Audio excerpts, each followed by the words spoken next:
Hello दोस्तों, आप सभी का स्वागत है मेरे यूट्यूब चैनल पर। आज हम लोग पढ़ने वाले हैं इम्यूनोलॉजी से रिलेटेड मल्टीपल चॉइस क्वेश्चंस। तो आइए शुरू करते हैं कुछ एडवांस लेवल के क्वेश्चंस। पहला क्वेश्चन है, इनेट इम्यूनिटी का नेचर क्या होता है? Specific, non specific, artificial, passive. इसका आंसर है B, non specific.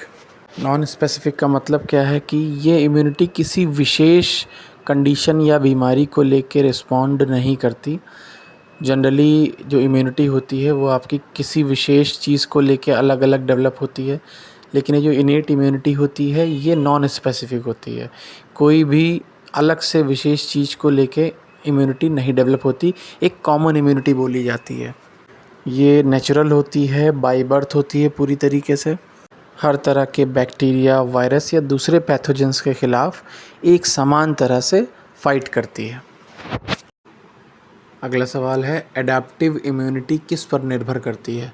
Platelets, memory cells, RBC, plasma. इसका आंसर है B, memory cells. Adaptive immunity basically आपकी वो इम्यूनिटी होती है जो किसी स्पेशल ख़तरे के ख़िलाफ़ डेवलप होती है। सपोज़ करिए आपको टाइफाइड हो गया है, उसके बाद में आप ठीक हो गए हैं, तो आपकी बॉडी ये मेमोरी में रख लेगी कि आपको टाइफाइड हुआ था, उसके कुछ एंटीबॉडीज़ रह जाएंगे। दोबारा जब आप इन्फेक्टेड होंगे तो वो एंटीबॉडीज़ बहुत तेज़ी से एक्टिव हो जाएंगे। ये सारा काम आपका मेमोरी सेल्स करती हैं पूरी तरीके से। मेन मेमोरी सेल्स आपकी बी सेल्स और टी सेल्स होती हैं। आगे बढ़ते हैं, रासायनिक अवरोध का उदाहरण क्या है? आंसू, आरबीसी, प्लेटलेट्स, न्यूरॉन्स। आंसर है ए, आंसू। जान लेते हैं यहाँ पे बात क्या हो रही है। रासायनिक अवरोध आपका इम्यूनिटी से रिलेटेड ही टॉपिक है। जब जैसे आपकी बॉडी कुछ केमिकल्स रिलीज़ करती है पैथोजेंस को न्यूट्रलाइज करने के लिए, उसी की बात हो रही है। उसी में से एक है आपका आंसू, जो आँखों को सिक्योर रखता है, ऐसा मैकेनिज़्म पैदा करता है कि पैथोजन पनप ही नहीं पाता। इसके अलावा आंसुओं में लाइसोजाइम एंजाइम पाया जाता है, जो ऑप्शन ए में आप देख पा रहे हैं। ये बैक्टीरिया की सेल वॉल को तोड़ के उसे मार देता है। ये एक नेचुरल केमिकल होता है जो आपके आंसुओं में पाया जाता है। चलिए अगला क्वेश्चन देखते हैं, इनेट इम्यूनिटी में क्या शामिल होता है? Barriers plus cells, hormones, RBC, platelets. इसका आंसर है ए, बैरियर्स प्लस सेल्स। मैंने आपको बताया था इनेट इम्यूनिटी नेचुरल इम्यूनिटी होती है जो हमारी बॉडी में बाय बर्थ होती है, जिसमें आपके मेमोरी सेल्स भी काम करते हैं जो कि बी सेल्स और टी सेल्स होते हैं। इसके अलावा कई बैरियर्स होते हैं, फिज़िकल और केमिकल टाइप के बैरियर्स। फिज़िकल बैरियर आपकी त्वचा होती है, केमिकल बैरियर मैंने बताया था आंसू है, पसीना है, ये सारी चीज़ें हैं। नाक के बाल भी एक तरीके के बैरियर की तरह काम करते हैं। बाकी फैगोसाइट्स सेल्स होती हैं जो फाइट करती हैं बॉडी में। अगला सवाल है, मैक्रोफेज का मुख्य कार्य क्या है? ऑक्सीजन ट्रांसपोर्ट, फैगोसाइटोसिस, क्लॉटिंग या हार्मोन सेक्रेशन। आंसर है बी, फैगोसाइटोसिस। मैक्रोफेज एक बड़ी इम्यून सेल होती है जो बॉडी में पैथोजेंस को पहचान के उन्हें निगल जाती है। इनका काम है डेंजरस माइक्रो ऑर्गेनिज्म को किल कर देना और इम्यून सिस्टम को एक्टिव कर देना, और इस पूरी प्रोसेस को फैगोसाइटोसिस बोला जाता है। अगला क्वेश्चन देखते हैं, मैक्रोफेजेस रोग जनकों को कैसे पहचानते हैं? DNA, PAMPs, RBC, hormones. इसका आंसर है बी, पैम्स। पैम्स का फुल फॉर्म होता है पैथोजन एसोसिएटेड मॉलिक्यूल पैटर्न्स। मतलब कि पैथोजन से जुड़े हुए ऐसे कुछ मॉलिक्यूल्ड पैटर्न्स होते हैं जो कि दूर से पहचान में आ जाते हैं। इनको पहचानने की जो कला होती है वो हमारे मैक्रोफेजेस के पास होती है। उनके पास पैटर्न रिकग्निशन रिसेप्टर्स होते हैं जिन्हें पीआरआर बोलते हैं। इन्हीं की मदद से वो पैम्स को पहचान लेते हैं और उन पर अटैक करके उन्हें नष्ट कर देते हैं। हाँ, आगे बढ़ते हैं, साइटोकाइंस क्या होते हैं? Hormones, signalling protein, RBC, enzymes. इसका आंसर है बी, सिग्नलिंग प्रोटीन। जी हाँ, साइटोकाइंस आपके वो प्रोटीन होते हैं जो इम्यून सिस्टम में सेल्स के बीच में कम्युनिकेशन पैदा करते हैं। इसके अलावा इम्यून एक्टिविटीज़ को ये कंट्रोल भी करते हैं, जैसे कि बॉडी में सूजन को बढ़ा देते हैं, सेल्स को जो है अट्रैक्ट करने का काम करते हैं, सेल्स से फाइट करने का सिग्नल देते हैं। ये सारी चीज़ें साइटोकाइंस करते हैं। यहाँ पे मैंने सूजन बढ़ाने वाली बात बोली है। सूजन बढ़ाने से मतलब है कि जिस जगह पे ज़्यादा पैथोजेंस होते हैं उस जगह पे ये हाईली एक्टिव हो जाते हैं, ज़्यादा से ज़्यादा इम्यून सेल्स को वहाँ पे भेजते हैं, जिससे एक वहाँ पे लिक्विड फॉर्मेशन ज़्यादा होने लगता है और शरीर सूजा हुआ दिखाई देने लगता है। आगे बढ़ते हैं। कॉम्प्लीमेंट सिस्टम का कार्य क्या है? रोगजनकों को मारना, ऑक्सीजन ट्रांसपोर्ट, हार्मोन सेक्रेशन या डाइजेशन। इसका आंसर है ए, रोगजनकों को मारना। कॉम्प्लीमेंट सिस्टम एक ऐसा इम्यूनिटी स्ट्रक्चर है जहाँ पे प्रोटीन्स का एक नेटवर्क होता है।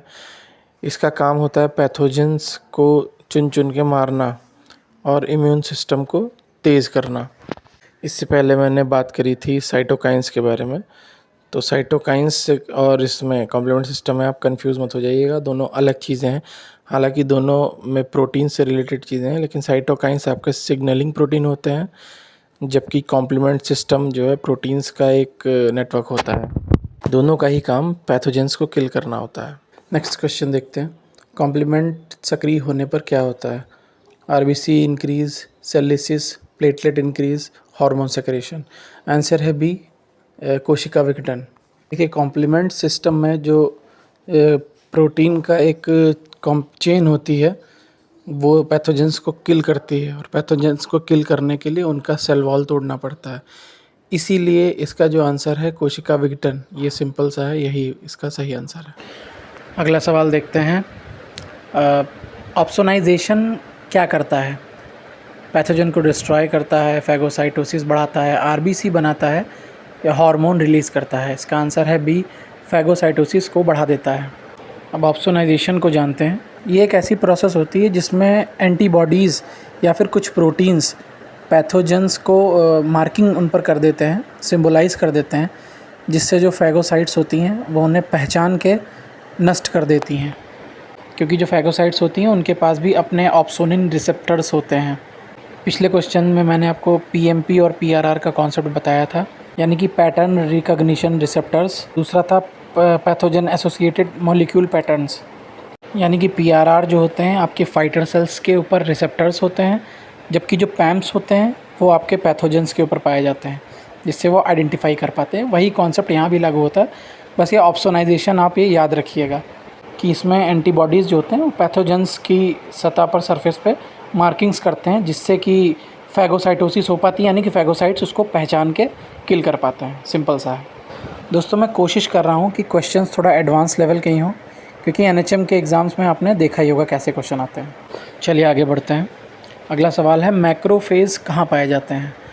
ब्लड में, टिश्यूज़ में, बोन्स में, स्किन में? इसका आंसर यहाँ पे दे रखा है टिश्यूज़ में, जो कि कुछ हद तक सही है, क्योंकि मैक्रोफेजेस का बड़ा हिस्सा एक टिश्यूज़ में पाया जाता है। लेकिन सिर्फ टिश्यूज़ में पाया जाता है ऐसा बोलना ठीक नहीं है, ब्लड में भी होता है। तो फ़िलहाल यहाँ पे इसका आंसर टिश्यूज़ में है। बात कर लेते हैं मैक्रोफेजेस की। तो ये एंटीबॉडी सेल्स होती हैं जो पैथोजेंस को पहचान के उन्हें किल कर देती हैं या निगल कर उन्हें पचा भी डालती हैं। इससे पहले आपने वर्ड सुना होगा फैगोसाइट्स। तो फैगोसाइट्स और मैक्रोफेज में अंतर क्या होता है कि फैगोसाइट्स एक ब्रॉड वर्ड है, मतलब कि जो भी एंटीबॉडीज़ पैथोजेंस को किल करती हैं उन्हें हम फैगोसाइट्स बोलते हैं। लेकिन अब फैगोसाइट्स अलग अलग टाइप्स की होती हैं, जिनमें मैक्रोफेज भी आ जाते हैं, आपके न्यूट्रोफिल्स भी आ जाते हैं। तो हम ये कह सकते हैं कि मैक्रोफेज एक प्रकार का फैगोसाइट सेल होता है। ठीक है, तो दोस्तों ये थे आज के क्वेश्चंस। आशा करता हूँ कि मेरे बताए क्वेश्चंस और उनका एक्सप्लेनेशन आपको पसंद आया होगा।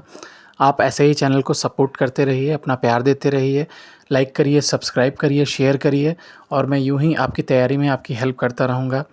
आने वाले समय में क्वेश्चंस का लेवल बढ़ता ही जा रहा है, इसलिए मैं कोशिश करता हूं कि क्वेश्चंस थोड़ा एडवांस लेवल के हों। मिलते हैं अगले वीडियो में। Thank you.